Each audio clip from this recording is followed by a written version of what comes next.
Hello, and welcome to this episode of the Sawtooth Podcast, Leadership on the Ledge. I'm your host, Don Moore, and sitting right next here to me is our co-host, Dr. Matthew Marine. Matthew, how you doing today? Doing fantastic. It's a fantastic day. It is a fantastic day.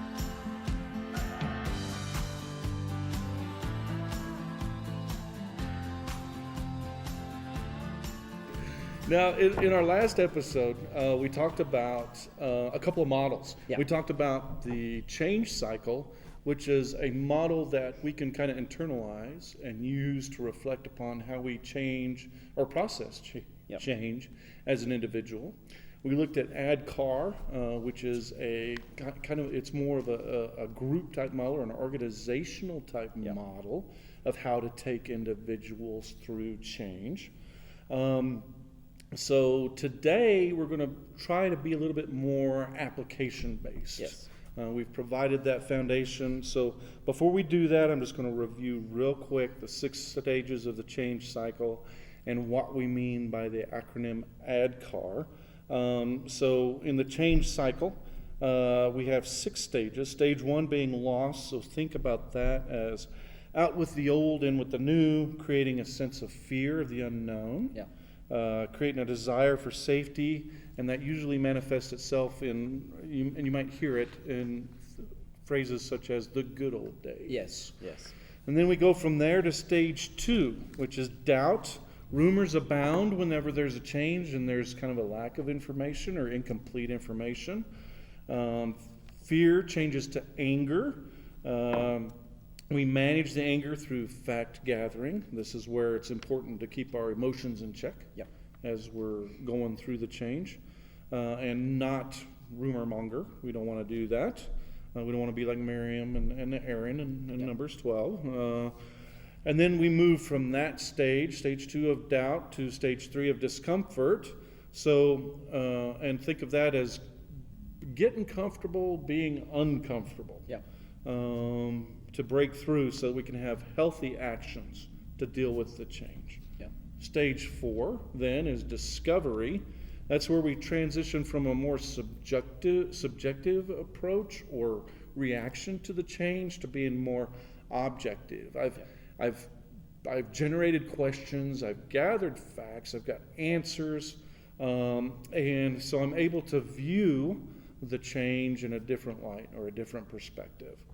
Stage 5 then is understanding, so we're kind of going from an awareness of the change to an understanding of the change, and the benefits of the change. And then finally, integration.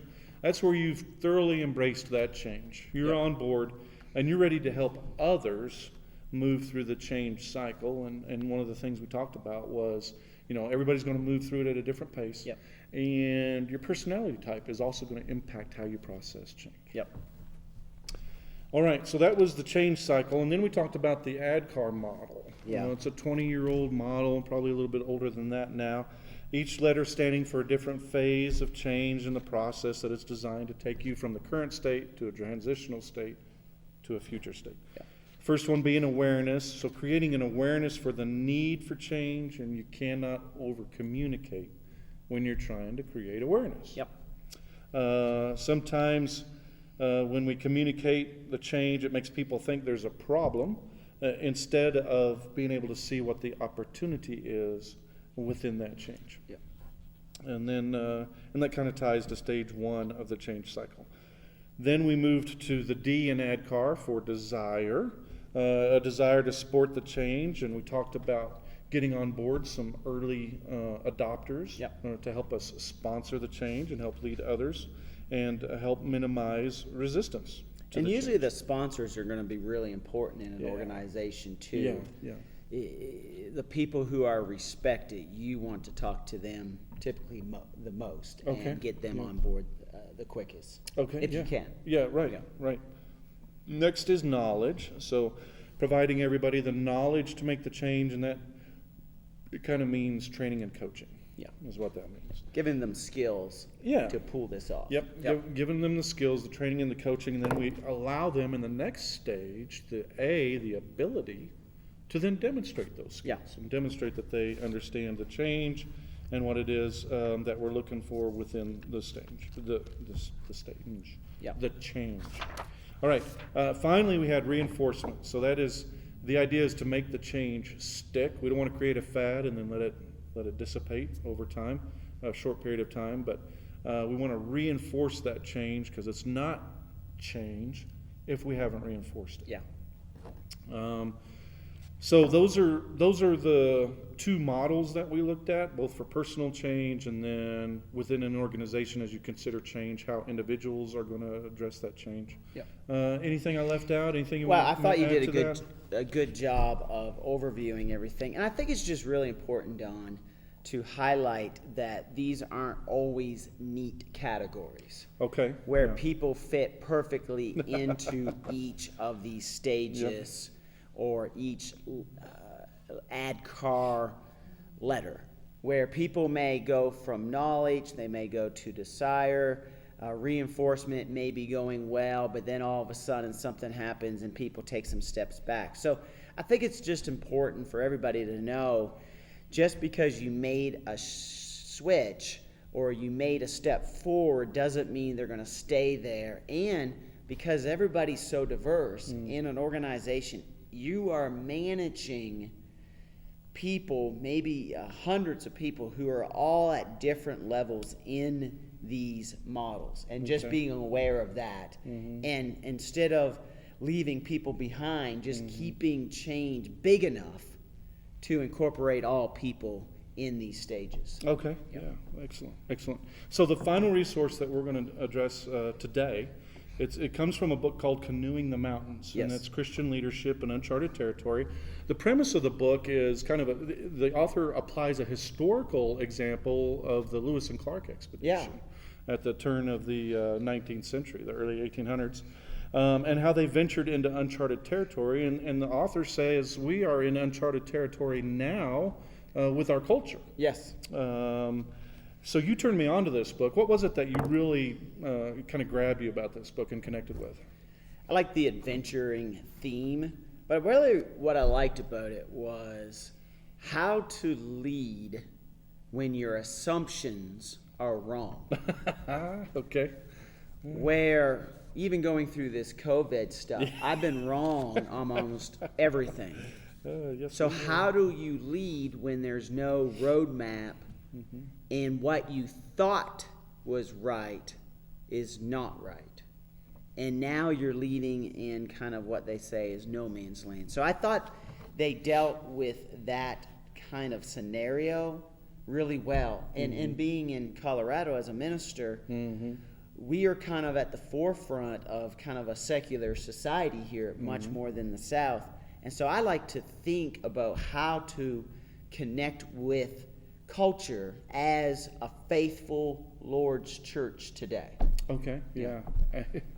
I can think about when initially we were closed, and we had many discussions among the leadership team about the grand celebration that we were going to have here in just a few weeks, and we better start planning for it now when we bring everybody back together. And we were planning. We're still waiting on that 6 months later. People, after 2 weeks of not having church, we were going to come back after the great quarantine. We have been wrong. We have been wrong, absolutely.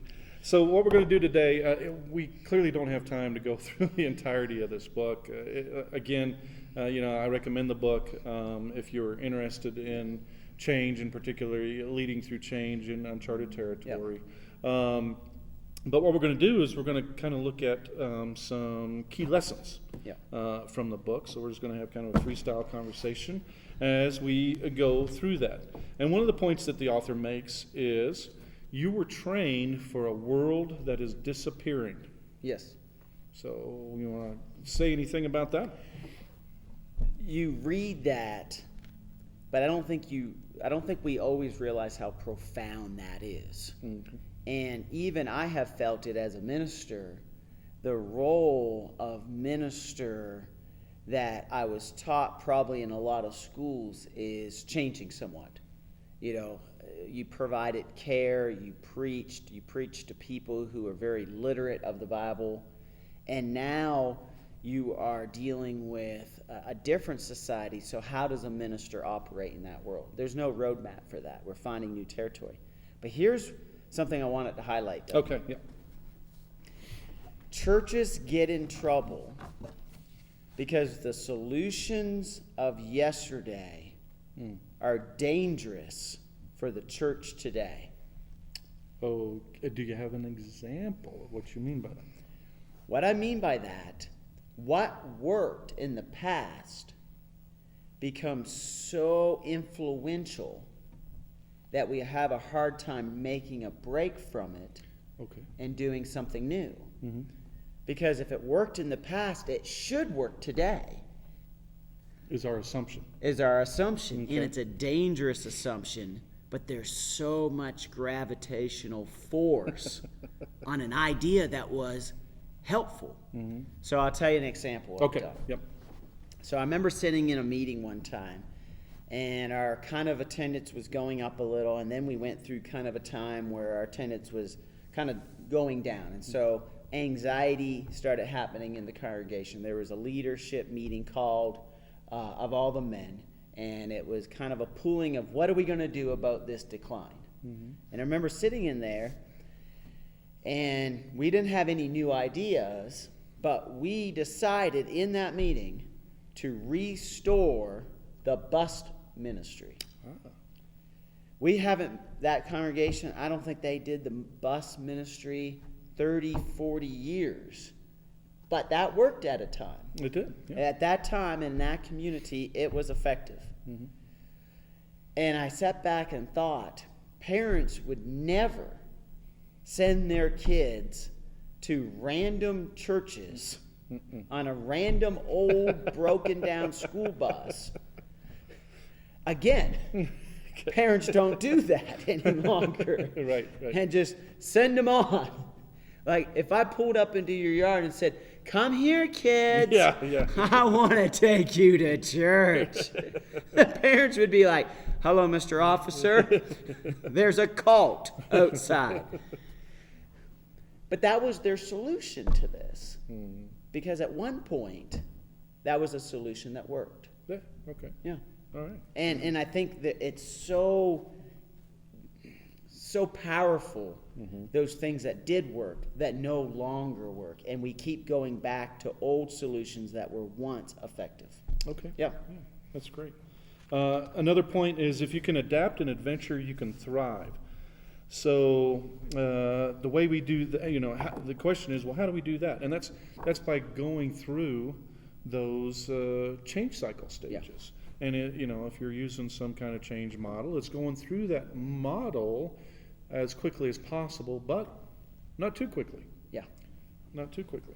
All right. So another point is before people will follow you off the map, gain credibility that comes from demonstrating competence on the map. So what does the author, what's he getting at there? You got to lead in the things that they expect you to lead in. Okay, such as? And if you're not doing a very good job of leadership in the areas that they kind of assume should be met, they're not going to trust you to lead off of the charts. So it's kind of having those skills and competencies. So for like a minister, if you can't preach a relevant sermon, you're going to have a hard time telling them to let's go be more evangelistic into a difficult area and reaching new people. Everybody has a certain barrier of trust. Mm-hmm. And if you can't show up on time, they're probably not going to expect you to be a high-quality leader in other areas of your life. Okay, yeah. I was thinking, from a scriptural standpoint, we got the competent stewardship, which comes from, Luke 16. Yeah. Also, we're required to be competent stewards of souls. That's a requirement that's placed on those of us that serve as elders, shepherds in a congregation. Acts 20:28, Ephesians 4:11, and so forth. And also then a competent stewardship of both teams and tasks. Yeah. So I made the note follow through. Yeah. Follow through on those things, because it's one thing to form a team, it's one thing to give that team some tasks, but if you never check on it, life has a tendency to get in the way. Yeah. And so that's what we mean by before they'll follow you off the map, you got to gain credibility while you're on the map. Yep. All right, in uncharted territory, trust is as essential as the air we breathe. Made me think of The Speed of Trust. Yes. I think that's a book or something that you had read previously. What do we mean by that?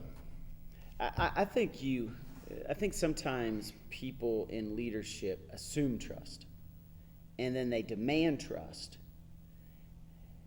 and you haven't trusted them, or you haven't demonstrated that you are trustworthy. And I think good leadership is spending that time to build those relationships with the people that if you do need to ask them to come with you in uncharted territory, they will, because you have already proven yourself before, and they know that you have their best interests at heart. Okay, yeah, sure. All right, the author spent some time talking about the 6 people in relationships that you need for transformation, and we talked about in the last episode how transformation and change, they're the same thing. So those 6 people are, first he talks about allies, and those are people that are inside the system that are affected by the change, but they're aligned in mission, and they're not your friends necessarily. They may even have competing loyalties, but they're aligned with the particular change that's going on. Next, we have confidants. So those are that are outside the system, but they're loyal to you on the personal level. So they help you by encouraging you, but they're not necessarily partners in the change. So I think of a consultant or something like that. Next is opponents, and that's nothing more and nothing less than somebody that's absolutely opposed to the change. They're not necessarily your enemies. They would be opposed no matter who was initiating the change. And so it's not personal. But they feel like they have the most to lose. And if you think back to the change cycle, the very first stage is loss. Yes. Then senior authority, someone that we kind of answer to. In our context, I relate that to the elder minister team as the senior authority, as the author was referring to it. Then there's casualties. And that's those people who are going to experience the change most personally and dramatically. Kind of ties back to stage 1 of the change cycle as well.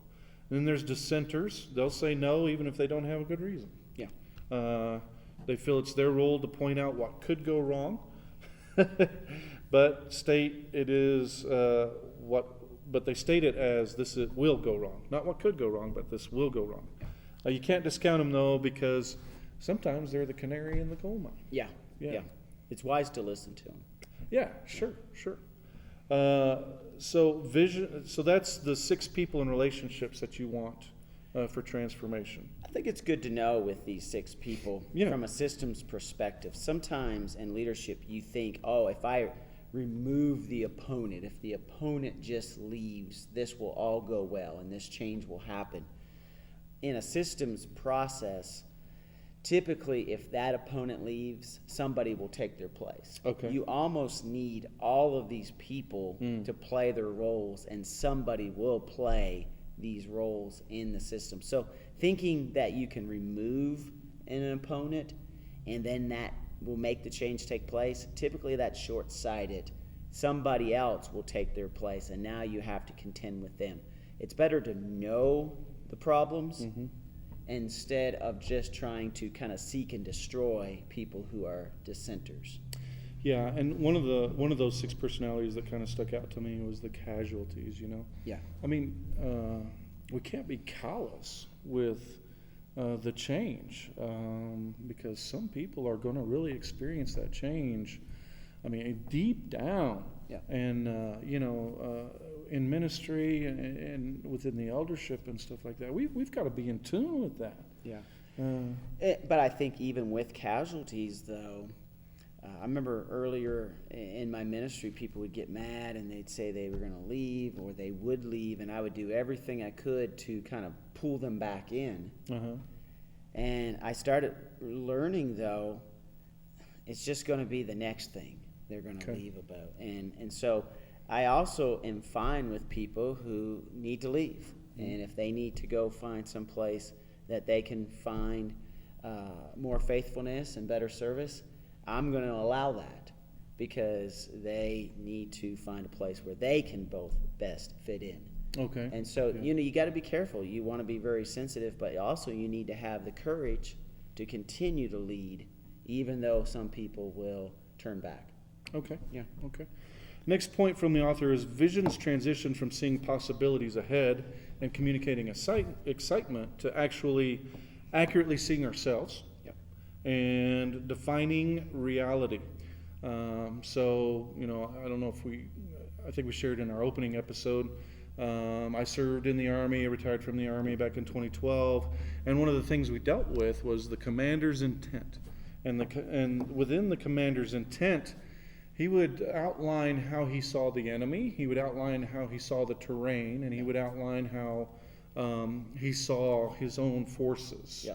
And so that then defined the reality for whatever operation or mission it was that we were going to go on. Yeah. You can relate that to within the church from the standpoint of, seeing the enemy, and the enemy, obviously we have the eternal enemy in Satan, but there's going to be other enemies that manifest themselves as his tools, or sometimes maybe the enemy's not even something that's got a personality. Yeah. There's just something that happens. And then seeing the terrain, that's really understanding the congregation. Yeah.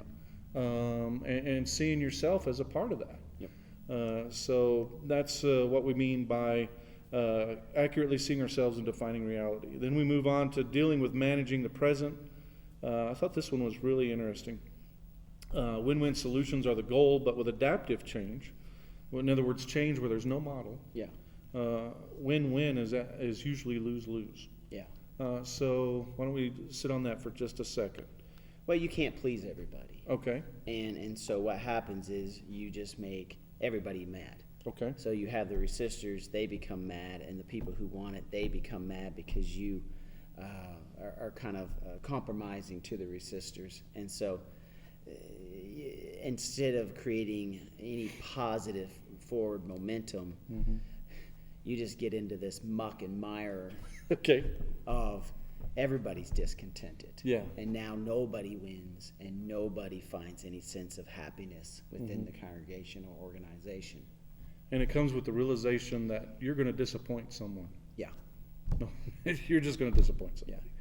Yeah. And so, how you deal with that. And speed of change, I love this one. Speed of change happens at the level of disappointment that people can handle. Yes. Great point.